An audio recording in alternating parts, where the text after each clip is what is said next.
नमस्कार साथियों, IAS study trick YouTube channel और एएसएम एकेडमी में मैं अमित जैन शास्त्री आप सभी का स्वागत करता हूं। दोस्तों, लेकर के आ गए हैं कुछ ऐसे महत्वपूर्ण प्रश्न जो अक्सर परीक्षाओं में पूछे जाते हैं। इन प्रश्नों को पढ़ने के बाद आपको हिंदी व्याकरण या हिंदी से संबंधित जो प्रश्न पूछे जाते हैं उनमें कोई समस्या आने वाली नहीं है। इनको पढ़ें और आप पढ़ने के बाद स्वयं अनुभव करेंगे। देखिए, पहला प्रश्न है, निम्न में से रस का अवयव नहीं है। अवयव ये लिखा हुआ है लिखने वाले प्रिंट में, अवयव नहीं है। अपन को ये बता रहे हैं निम्न में से रस का अवयव नहीं है। तो अवयव देखें, स्थायी भाव है, विभाव है, अनुभाव है, मतलब इनमें से कोई नहीं इसका उत्तर हो जाएगा क्योंकि तीनों ही रस के अवयव हैं। ठीक है, अगला देखें, निम्न में से वार्णिक छंद है। वार्णिक छंद कहलाते हैं जिनमें वर्णों की गणना की जाए। वर्ण मतलब क्या होते हैं? अक्षर। वर्ण की गणना की जाए तो आपको बता दें कि चौपाई में तो मात्राओं की गणना की जाती है, हरि गीतिकाओं में मात्राओं की गणना की जाती है, दोहा में मात्रा की गणना की जाती है, लेकिन मालिनी में वर्णों की गणना की जाती है। ठीक है, चौपाई में प्रत्येक चरण में 16-16 मात्राएं, हरि गीतिका में 16-12 28 मात्राएं और दोहा में 13-11 ऐसे करके होती हैं। ठीक है, वो आप लोग जानते हैं बाकी विस्तार से। अगला देखें, मोस्ट प्रश्न है। ये अक्सर प्रश्न पूछे जाते हैं दोस्तों, इस प्रकार के प्रश्न आप तक लेकर के आए हैं, आपको बता दें। और आप इन प्रश्नों को यदि पूरे वीडियो को हमारे क्रम से देख लेंगे, एक भाग से लेकर के इसके 15 भाग अपलोड होंगे। जिसने 15 भाग देख लिए, जब भी वो हिंदी का पेपर दे के जाएगा, आप कहेंगे कि इसमें से फंसा है, इस बात की गारंटी है। और हम लोग चर्चा भी कर लेते हैं एक प्रश्न से 3-4 फैक्ट, जिससे आपके एक प्रश्न पर ही क्लियर हो जाते। मेरा निवेदन होगा लाइक कर दें और फिर आगे पढ़ते हैं। निराला की कविता जूही की कली उदाहरण किसका है? वार्णिक का है, मात्रिक का, तो आपको पता है मुक्त छंद का है। निराला की कविता जो जूही की कली है किसका उदाहरण है? मुक्त छंद का। यह मुक्त छंद की रचना है और मुक्त छंद के जो प्रवर्तक माने गए हैं वो भी निराला। निराला जी का पूरा नाम क्या है? सूर्यकांत त्रिपाठी निराला। क्या है पूरा नाम? ये भी एक क्वेश्चन आता है कि निराला का पूरा नाम सूर्यकांत त्रिपाठी निराला। इनको और किस उपाधि से जाना जाता था? तो आपको बता दें, निराला को महाप्राण कहा जाता था। क्या कहा जाता था? महाप्राण। ये भी। और इनकी जो जूही की कली, जो आपके बारे जूही की कली के बारे में बता दें कि मुक्त छंद की पहली रचना है। और इसको जूही की कली को जो महावीर प्रसाद द्विवेदी जी थे, उन्होंने अपनी सरस्वती पत्रिका के संपादक बने थे 1903 में, महावीर प्रसाद द्विवेदी जी। तो उन्होंने कहा था कि जूही की कली को हम अपनी सरस्वती पत्रिका में नहीं छापेंगे। ये इतना इसका विस्तार से हमने 5-6 फैक्ट समझ ली। दोस्तों, ऐसे ही हर प्रश्न पर जो विशेष हो गए हम आपको फैक्ट समझाते चाहेंगे। मेरा निवेदन होगा, चैनल को सब्सक्राइब ना किया हो तो कर लें और लाइक पर जरूर क्लिक कर दें, इससे हमें जानकारी लगे। आपको कैसा लग रहा है कमेंट जरूर कर दिया करें दोस्तों। 10 सेकंड लगते हैं, लेकिन एक कमेंट आपका हम लोगों को प्रोत्साहन देता है। अगला देखें, जहां बिना कारण के कार्य का होना पाया जाए वहां कौन सा अलंकार है? जहां बिना कारण के ही कार्य होने लगे वहां पर विभावना अलंकार होता है। आप लोगों ने सुना होगा, बिनु पच चले सुने बिनु काना, ऐसा कुछ। ठीक है, अगला देखें, निम्नलिखित भाषाओं के विकास का सही क्रम है। तो आपको बता दें, सबसे पहले जो थी ना प्राकृत, फिर पाली, फिर अपभ्रंश, फिर हिंदी। ऐसा है क्या? नहीं है। तो फिर पाली, प्राकृत, अपभ्रंश, हिंदी है क्या? हाँ, बिल्कुल ऐसा ही है। पाली, प्राकृत, अपभ्रंश और हिंदी। पहले पाली आई, फिर प्राकृत आई, फिर अपभ्रंश, फिर हिंदी। एक क्रम याद रखना। अगला देखें, ये दोस्तों, ये हमने जितनी भी चर्चा की है महत्वपूर्ण प्रश्नों पर ही चर्चा कर रहे हैं, ये जरूर ध्यान रखना। अगला देखें, षडानन में कौन सी संधि है? षडानन, तो आपको पहले तो इसका संधि विकसित कर लो आप। सट प्लस आनन। सट लिखा है इट्टा और हलंत लगा है, तो आपको बताएं हलंत लगा हो मतलब व्यंजन संधि मानना, प्लस के इस तरफ हलंत लगा हो यदि किसी शब्द है तो व्यंजन। सट प्लस आनन से क्या बन जाएगा? षडानन। तो कौन सी संधि हो जाएगी? व्यंजन संधि हो जाएगी। टा, जो टा है ना, इसका डा हो जाएगा उसी वर्ग का तीसरा वर्ण। अगला देखें, आप पधारियों खाली स्थान ग्रहण कीजिए। संयम नहीं होता, आसन्न भी नहीं होता। आसन्न मतलब तो निकट होता। आसन ग्रहण कीजिए, अपन क्या बोलते हैं? आसन। इस प्रकार के खाली स्थान क्वेश्चन भी प्रत्येक परीक्षा में पूछे जाते हैं।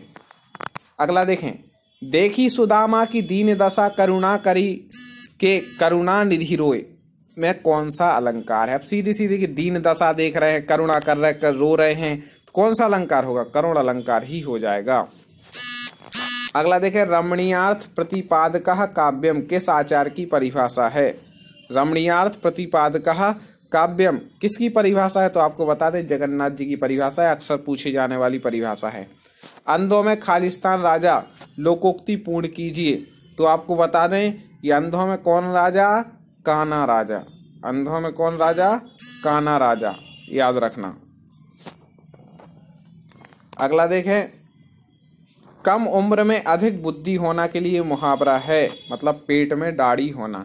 कम उम्र में अधिक बुद्धि होना मतलब पेट में दाढ़ी होना।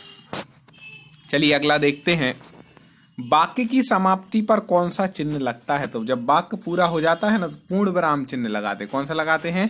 पूर्ण विराम लगाते हैं। अगला देखें, वाक्य गुणों में शामिल नहीं है। वाक्य में कौन सा गुण नहीं होना चाहिए? तो आपको बता दें कि वाक्य में सार्थकता, आकांक्षा, क्रमबद्धता, लेकिन लयबद्धता नहीं है। बाकी ये 3 हैं, तो इसका आंसर हो जाएगा लयबद्धता 1। अगला देखें, निम्न शब्दों में से कौन सा कर्मधारय का उदाहरण है? कर्मधारय समास यहाँ पर उपमान, उपमेय भाव या विशेषण विशेष भाव होता है, वो कहलाता है। तो यहाँ पे आपको बता दें पर्ण कुटीर में कर्मधारय समास है। क्यों? पर्ण मतलब होता है पत्ता और कुटीर मतलब कुटिया, तो पत्ते की कुटिया, कुटिया की विशेषता बता रहे पत्ते से, इसलिए इसमें समास हो जाएगा। अगला देखें, टिप्पणी लिखने की कला या कार्य को क्या कहते हैं? तो टिप्पणी लिखने की कला या कार्य को कहते हैं टिप्पण। क्या कहते हैं? टिप्पण। अगला देखें, आचार्य भरत ने सर्वाधिक सुखात्मक रस किसे माना? तो आपको बता दें हास्य क्या है? सर्वाधिक सुखात्मक रस है, आनंदित करने वाला रस है। अगला देखें, श्रृंगार रस को रसराज की संज्ञा किसने दी? तो आपको बता दें भोजराज जो थे उन्होंने श्रृंगार रस को रसराज की संज्ञा दी थी। अगला देखें, ध्वनि संप्रदाय के प्रवर्तक आचार्य हैं। ध्वनि, तो आपको बता दें कि जब अपन कोई ध्वनि सुनते हैं तो आनंद आता है, तो कौन है? आनंद वर्धन ध्वनि संप्रदाय के प्रवर्तक। देखें आनंद वर्धन इसके प्रवर्तक है ध्वनि संप्रदाय के। ये संप्रदाय में से भी एक क्वेश्चन पूछा जाता है, तो आप बिल्कुल सारे संप्रदाय अच्छे से याद कर लीजिएगा। हम तो आपको आगे क्वेश्चन आने वाले में क्रम से एक संप्रदाय हर उसमें लेते जाएंगे वीडियो में, तो आपको याद हो ही जाएंगे। आगे देखें, आस्तीन का सांप होना मुहावरे का अर्थ है। तो आस्तीन का सांप मतलब विश्वासघाती मित्र, विश्वासघाती मित्र इसका उत्तर हो जाएगा। दोस्तों 4 ऑप्शन दिए रहते हैं, मेरा निवेदन है वो कमेंट पे रहें और तुरंत आप भी कमेंट करके बता दें। मैं उत्तर बता नहीं पाऊँ उससे पहले आप कमेंट कर दें, जिससे आपको ही पता चलेगा कि आपको कितना बन रहा है। अगला देखें, अपना हाथ जगन्नाथ मुहावरे का अर्थ है, मतलब अपना हाथ जगन्नाथ मुहावरे का क्या अर्थ है? स्वयं मतलब स्वयं का काम स्वयं करना। क्या हो जाएगा? अपना हाथ जगन्नाथ। स्वयं आपको बता दें यहाँ पे अशुद्ध लिखा है, ऐसे अपन स्वयं उसको लिखते हैं, यहाँ पे याद रखिएगा स्वयं ऐसे लिखा जाता है। अगला देखें, घनिष्ठ मित्रों के परस्पर व्यवहार में खाली स्थान नहीं होती। जब आपस में व्यवहारिकता हो जाती है तो क्या नहीं होती? औपचारिकता नहीं होती। औपचारिकता मतलब घनिष्ठ मित्र नहीं कहते आइए साहब बैठिए चाय नहीं लेंगे पानी लेंगे, सीधा बोलते हैं चल वे बैठ जा शांति से, मतलब इस प्रकार से मित्रता हो जाती, तो औपचारिकता नहीं रहती है।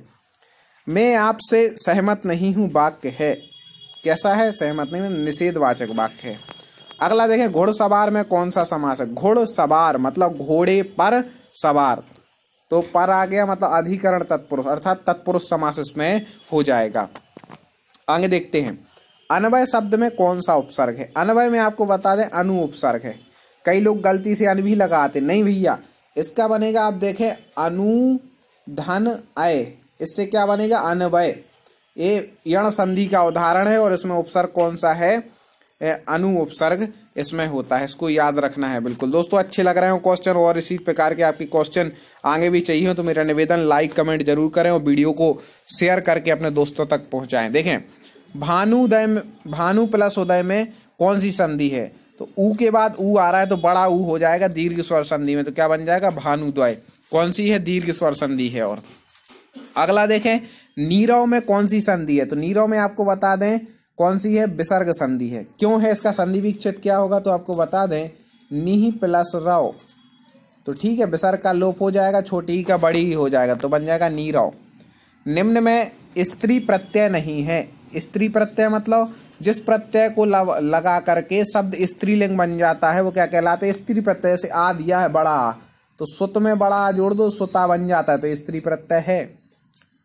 एका आयन, जैसे पंडित में आयन जोड़ दो तो पंडितायन बन जाता है, तो वो भी स्त्री प्रत्यय है। एका भी है, सामायिका ऐसे कुछ बना सकते हैं। आ नहीं है स्त्री प्रत्यय। कौन सा नहीं है? ए इसका आंसर हो जाएगा। आ स्त्री प्रत्यय नहीं है, बाकी सब हैं। अगला देखें मिठास। जो मिठास शब्द है इसमें कौन सी संज्ञा है? तो आपको बता दें कि मिठास में भाववाचक संज्ञा है। और मिठास की जगह यदि मीठा लिखा होता तो आप कौन सी संज्ञा करते? बताओ दोस्तों, आपको बताना है कि मिठास में यदि मान लो मीठा लिखा होता, मीठा में कौन सी संज्ञा है, तो आप क्या उत्तर लगाते? आप कमेंट में बताइए, मैं उसके लास्ट में, वीडियो के लास्ट में आपको बताऊंगा कौन सी संज्ञा है। पहले आप बताएं कि कौन सी संज्ञा है।